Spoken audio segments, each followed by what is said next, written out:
যে সমস্ত সৃষ্টি আল্লাহর প্রশংসা করে বা আল্লাহর দাসত্ব স্বীকার করে। এজন্য আল্লাহ বলেন, ইয়া আইয়ুহাল ইনসানু মা গাররাকা বিরাব্বিকাল কারীম, ও পৃথিবীর মানুষ, তোমরা আমার রাস্তার থেকে তোমাদেরকে কে গাফেল বানিয়ে দিল?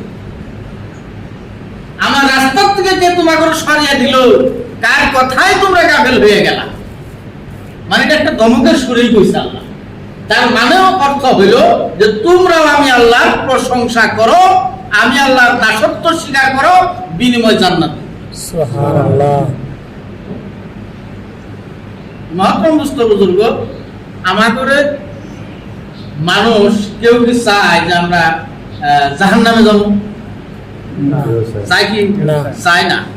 সবই চায় জান্নাতে যাবো, কিন্তু জান্নাতে যাবার গেলে আমরা আমার আল্লাহর দাসত্ব স্বীকার করুন না, পরিপূর্ণভাবে ইমানে কামিল হওয়া না।